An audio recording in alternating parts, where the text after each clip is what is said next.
We are in 2024 and still I'm standing in front this stop killing journalist in Palestine. Can you imagine that? Hey BBC, can you hear us? We are in 2024 and asking to stop killing journalists. We are talking about civilians, about journalists, about our colleagues, our friends. And before I start to Mariam, we will never be silent. We will keep doing what we should do. This is our commitment. BBC, shame on BBC and CNN and other Western mainstream media.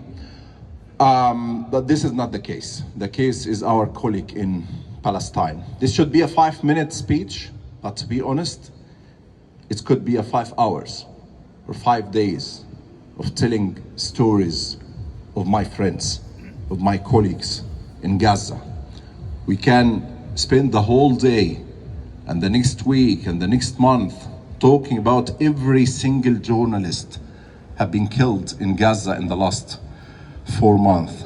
Our journalists, our colleagues in Gaza, they lost their beloved ones who have been targeted by Israeli forces, who have been killed among 122 journalists, according to the Gaza government media office.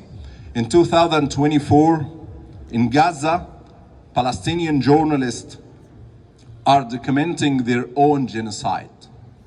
This is the reality. This is the fact. This is what is going on in Gaza since October 7th.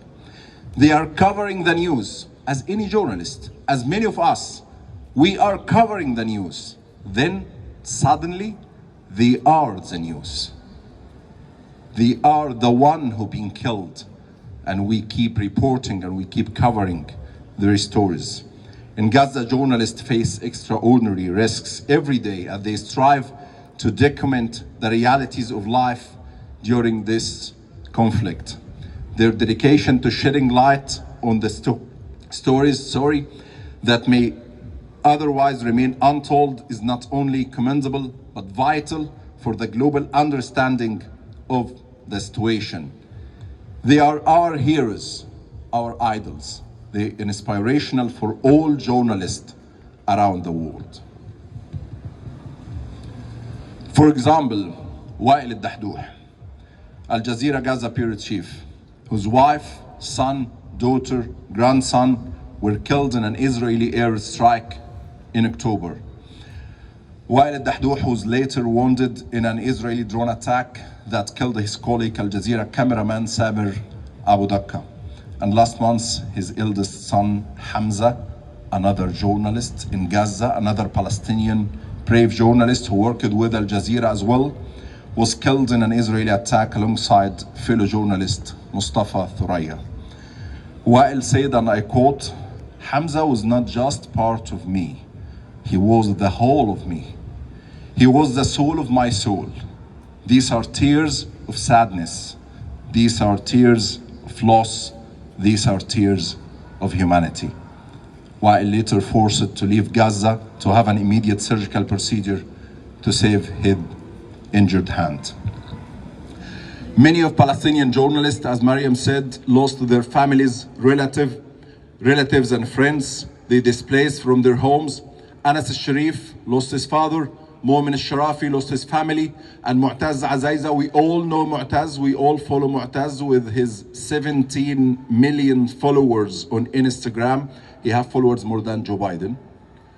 And this is a fact, a Palestinian journalist. However, Mu'taz got a threat from an Israeli intelligence officer, and we will target you because you are covering stories in Gaza. For many years we have learned, we have inspired by courageous journalists who have lost their lives during their jobs as journalists on war zone and front lines. For example, David Blanty, shot by a sniper on a street in El Salvador in 1989. And Mary Colvin, the brave Mary Colvin, killed by shelling in Syria in 2012. And in 2003, there is a familiar story here in the United Kingdom. Israeli soldier shot dead the British documentary cameraman James Miller in Gaza. An inquest in the UK returned the verdict of unlawful killing and Israel did pay 1.5 million in compensation. And Miller's family got a payout because simply he was British. As we all know, unfortunately, dead Western journalists create more waves globally than Palestinian journalists, and this is a shame. And this is clearly one of the reasons Israel locked the foreign press out of Gaza during the present war. The number of journalists killed in the last 4 months has surpassed the number killed during the Second World War. Can you imagine that?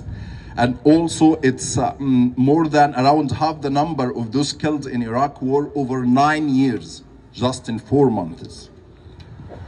A vest, a camera, and a mic have never been a weapons, have never considered as weapons. These are our commitment to journalism. These are our honor as journalists. This should be our protection in war zone. Unfortunately, this wasn't the case in Gaza right now. An attack on journalists is simply an attack on democracy. And it's our duty to advocate for the safety and protection of those who dedicate their lives to keeping us informed. We are calling here to an immediate and permanent ceasefire, and we are calling for protection of Palestinian journalists in Gaza and granting access to international media to report from Gaza, and also an international investigation of Israeli attacks and ending the impunity. Thank you.